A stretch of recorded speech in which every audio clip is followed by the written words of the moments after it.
بسم اللہ الرحمن الرحیم۔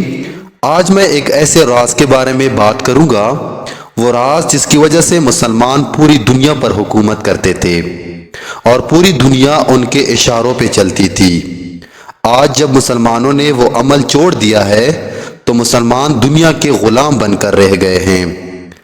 اس راز کو میں ایک کہانی سے سمجھانے کی کوشش کرتا ہوں۔ یہ کہانی ایک ایسے انصاف پسند بادشاہ کی ہے جو کچھ وہ اپنے لیے پسند کرتا تھا وہ اپنے رعایا کے لیے بھی پسند کرتا تھا، چاہے وہ کوئی جزا ہو یا سزا۔ اس بادشاہ کا نام تھا غیاث الدین بلبل۔ تو چلے کہانی کو شروع کرتے ہیں۔ ایک دن بادشاہ غیاث الدین بلبل ایک جنگل میں شکار کھیل رہے تھے۔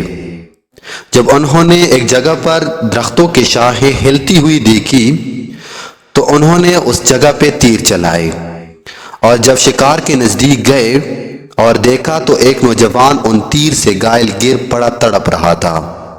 کچھ ہی پل میں اس گھائل نوجوان کی موت ہو جاتی ہے۔ پتہ کرنے پر معلوم ہوا کہ وہ پاس کے ہی ایک گاؤں میں رہنے والے بزرگ کا اکلوتا سہارا تھا اور جنگل سے لکڑیاں چن کر بیچتا اور جو ملتا اس سے اپنی ماں کا پیٹ بھرتا تھا۔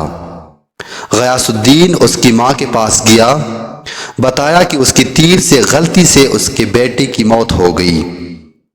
ماں روتے روتے بے ہوش ہو گئی۔ پھر غیاث الدین نے خود کو قاضی کے حوالے کیا اور اپنا جرم بتاتے ہوئے اپنے خلاف مقدمہ چلانے کی آزادی دی۔ قاضی نے مقدمہ شروع کیا۔